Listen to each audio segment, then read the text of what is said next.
Robot, robot, robot, robot. Robot, robot, robot. A wild robot has appeared. Hello guys, I am Robot. So I hope you guys enjoy this video a lot because it means a lot to me if you do enjoy this video. So have a nice time. Today we are going to talk about the Wild Robot Protect. Now it's been released this year and I've had a really hard time getting this in China, which isn't much of a surprise. And so yeah, let's just get this whole thing started and get over with it. Firstly, the Wild Robot Protects is the third installment to the Wild Robot series. And yeah, here. The Wild Robot is the first book. Wait. And the second book is The Wild Robot Escapes. So, the first book was published in 2016. The second book was wait, hang on a second. No. Wait. Yes, the second book was published in 2018. So there's a 2-year gap. And from then on, there was a 5-year gap. Because, to be honest, I don't think the author really imagined writing another Wild Robot book. I was always excited for, like, the next robot book. So, because the ending to this was pretty good, in my opinion.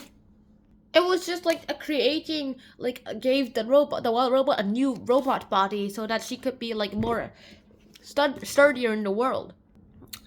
And this is actually related to the other books too. In the first book, it introduces the robot and shows how something unnatural can turn itself into something natural, that things can adapt. The second book is that how you have to adapt again to your original places, like how home seems to be before you get here.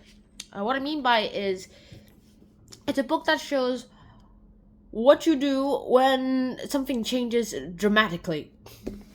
And this one shows the fact of pollution. It shows how pollution could destroy the environment and the cost of creating stuff for humans is.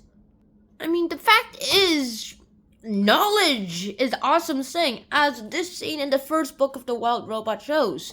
But in now our current book, it seems that robots are either very dumb, or either very, very smart, or either that, or they're just people who decide to, like, hey, I want to help people. You know why?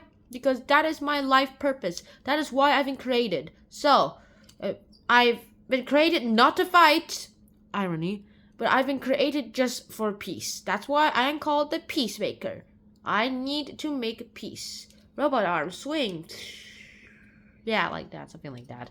And to be honest, that would work out fine if it wasn't for the fact that everything will change. The Wild Robot is actually a pretty good story. It's a really good way to make people think of life. I mean, when I first read the story, I was like, ooh, robots, I like robots. And so, yeah, I read it, and I realized it taught me a lot about nature itself, too. Which is kind of nice. And it made me want to reread the original Wild Robot book. And then next, we seem to find out about the environment. Now, the environment that is described here is not as big of an issue as it seems to be. I mean, this kind of environment does not exist in the real world, okay? We do not have that many robots doing our work for us yet, but they're coming, though. They're coming. But we do have things that happen for, like, a mining operation. We do underwater mining, which in turn leads to runoffs and goes to other places. And yes, this is a possibility of, like, dust just being carried and then not being registered for miles and miles and miles. Yes, that is a possibility, and that has happened to several people. Several things, I guess. But the thing is, it also teaches us about climate change and pollution, and what the cost of how we live nowadays is to our environment. Well, we cost our environments just so that we could live like this. In the book, it's just so that people are dependent on robots. Like, hey, I am going to do all the dangerous work for you because I am basically just code in my brain. I am just code. So if this body dies, then all I have to do is transfer that code somewhere else. Got that, people? Chink. Yeah. Also, robots can tend to break really, really easily. It also tells you about life. This book also tells you about life. Life itself is nothing unless you, like, add a little juice to it. By juice, I mean energy. But the thing is, we want to live, right? We want to live in a peaceful, harmonious world like the one I'm looking at right now. And we want to go ahead and keep living just like this, but I don't think it's possible to keep living like this unless we change something about our lives. There are worlds that are supposed to be called utopian, but then we find out that they're dystopian. I think the world we have right now is pleasant enough. I don't think having a metaverse would be a good idea, unless because I think that will just create another energy crisis or something, because you're going to need a lot of energy to keep an oasis running, the Ready Player One book and Oasis running. If you that's gonna cost a lot of money and energy, and then we're gonna have to create a new currency or something. The thing is, nothing in the world is stable, and if you want to keep it stable, you're going to have to think of ways that are potentially possible in theory, but aren't practical in practical use. Why is there always a problem to everything you ask? That's how life is. It's a bunch of problems, and you have to fix it. And then, I guess the most important and last theme that I want to share with you guys about the World Robot Protects is the fact that everything is connected.